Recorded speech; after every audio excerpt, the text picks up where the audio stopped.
Oke, sekarang kamu coba bilang selamat datang di kosan, konten santai.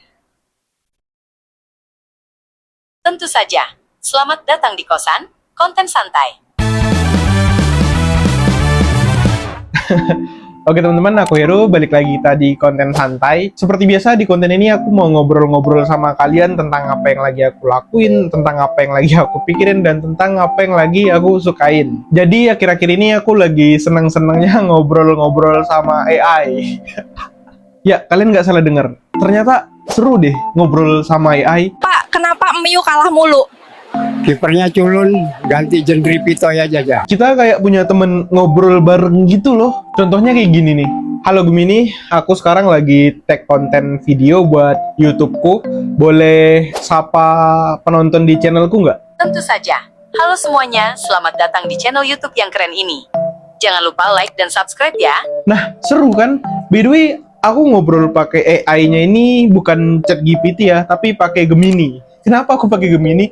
Karena Gemini itu gratis, Pak. Jadi kalau ChatGPT, aku juga udah nyoba pakai AI itu, dan kalau kita ngobrol dengan ChatGPT itu ada batas waktunya.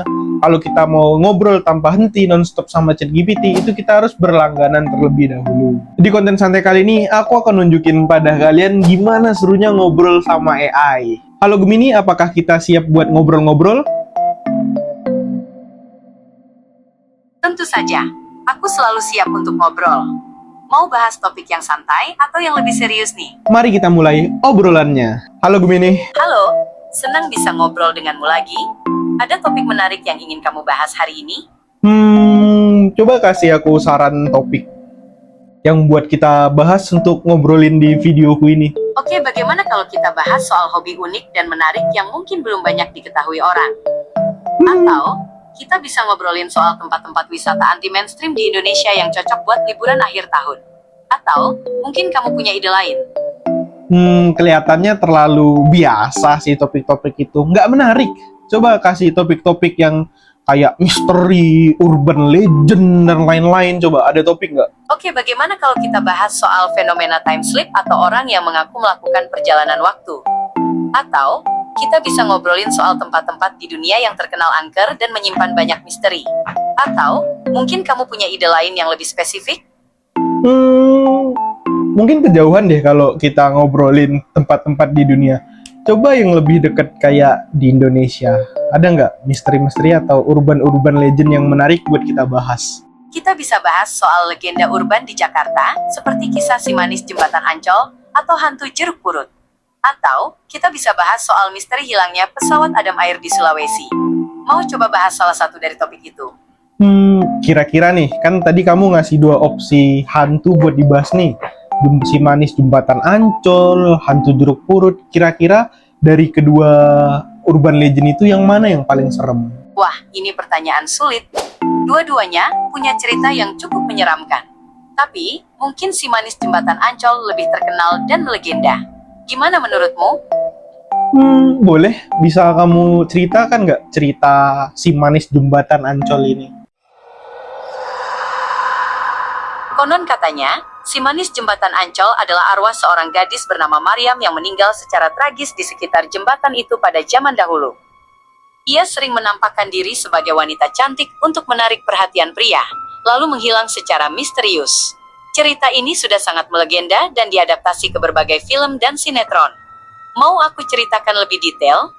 Coba deh lebih detail lagi gimana ceritanya. Oke, jadi Maryam ini gadis desa yang cantik jelita. Ia pergi ke Jakarta untuk mencari pekerjaan, tapi malah menjadi korban pelecehan dan pembunuhan. Jasadnya dibuang di sekitar jembatan Ancol. Sejak saat itu, arwah Maryam gentayangan di sekitar jembatan, mencari keadilan atas kematiannya. Gimana, cukup detail? Kalau boleh tahu, pembunuhannya itu seperti apa ya detailnya?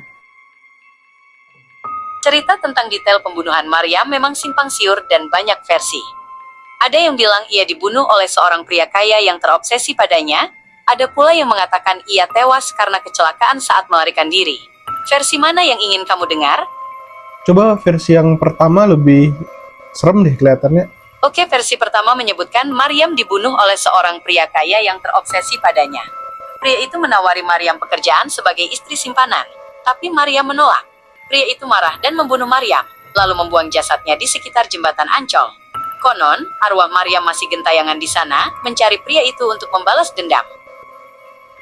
Terus kalau dia mencari pria itu untuk balas dendam, kok dia sering menampakkan diri kepada orang-orang yang nggak ada sangkut pautnya dengan dia ya? Konon, si manis jembatan Ancol tidak hanya mencari pria yang membunuhnya, tapi juga pria-pria lain yang dianggap jahat atau memiliki niat buruk. Ia ingin memperingatkan mereka untuk tidak melakukan kejahatan serupa. Atau mungkin ia hanya ingin mencari teman karena kesepian? Ih, serem ya. Berarti dia ini baik dong, nggak ada membahayakan manusia. Sebagian orang percaya si manis jembatan Ancol tidak berbahaya, tapi ada juga yang berpendapat ia bisa menjadi ancaman jika diganggu. Beberapa kejadian aneh di sekitar jembatan Ancol sering dikaitkan dengan kemarahan arwah Maryam. Jadi, sebaiknya kita tetap waspada dan menghormati keberadaannya. Bisa diceritakan nggak membahayakannya tuh kayak gimana sih? Beberapa orang percaya si manis jembatan Ancol bisa menyebabkan kecelakaan atau kejadian aneh di sekitar jembatan. Ada juga yang percaya ia bisa menampakkan diri dalam wujud yang menakutkan jika marah. Tapi, ini semua kembali ke kepercayaan masing-masing ya. Emang ada nggak sih berita atau informasi yang nyata tentang orang yang pernah ngelihat atau dijahatin sama hantu si manis jembatan Ancol ini? Tidak ada berita atau informasi nyata yang terverifikasi tentang orang yang pernah melihat atau dijahati oleh si manis jembatan Ancol. Kisah ini lebih bersifat legenda dan mitos yang berkembang di masyarakat. Namun, cerita-cerita tentang penampakan si manis jembatan Ancol sering muncul dari mulut ke mulut, terutama di kalangan masyarakat sekitar Ancol. Oh, berarti nggak ada dong berita ada orang yang pernah ngelihat sosok si manis jembatan Ancol ini? Ya, betul sekali. Sejauh ini, kisah si manis jembatan Ancol lebih banyak beredar dari mulut ke mulut dan belum ada bukti nyata yang mendukungnya. Tapi, cerita ini tetap menarik untuk dibahas sebagai bagian dari kekayaan budaya dan tradisi lisan di Indonesia. Ada fakta unik atau kejadian cerita menyeramkan orang yang bertemu sosok ini nggak? Ada beberapa kesaksian dari orang-orang yang mengaku pernah melihat penampakan si manis jembatan Ancol. Biasanya, mereka melihat sosok wanita cantik berpakaian merah atau putih di sekitar jembatan pada malam hari. Namun, kebenaran dari kesaksian ini sulit untuk diverifikasi. Mau aku carikan beberapa contoh kesaksiannya? Boleh deh, coba beberapa. Tentu, ini salah satu contohnya. Pada tahun 2010, seorang pengendara motor mengaku melihat sosok wanita cantik berpakaian merah di sekitar jembatan Ancol. Wanita itu melambaikan tangan ke arahnya, tapi saat didekati menghilang secara misterius. Pengendara motor itu ketakutan dan langsung tancap gas. Kisah ini sempat heboh di internet, tapi kebenarannya tidak bisa dipastikan. Emang dia spesifik gunain baju merah ya? Tidak selalu. Ada juga yang mengaku melihat si manis jembatan Ancol mengenakan pakaian putih atau pakaian tradisional. Warna merah memang sering dikaitkan dengan sosok ini, mungkin karena kesan misterius dan sensual yang ingin ditampilkan. Tapi, ini semua kembali ke interpretasi masing-masing ya. Nah, tadi kan dia wujudnya wanita cantik, habis itu cuma tiba-tiba menghilang gitu. Jadi dia nggak mengganggu dong. Ini cuma menampakkan diri dan sosoknya nggak serem dong. Ia kebanyakan kesaksian menggambarkan si manis jembatan Ancol sebagai wanita cantik yang tidak berbahaya. Namun, ada juga cerita tentang penampakan sosok yang lebih menyeramkan, terutama jika ia merasa marah atau terganggu. Tapi sekali lagi, ini semua kembali ke kepercayaan masing-masing. Dia bisa terganggu gara-gara apa ya? Konon, si manis jembatan Ancol bisa marah jika ada orang yang mengganggu ketenangannya di sekitar jembatan. Misalnya, ada orang yang sengaja datang ke sana pada malam hari dan berteriak-teriak memanggil namanya, atau melempari jembatan dengan batu. Hal-hal seperti itu dianggap sebagai gangguan yang bisa membuat si manis marah. Marahnya emang kayak gimana sih?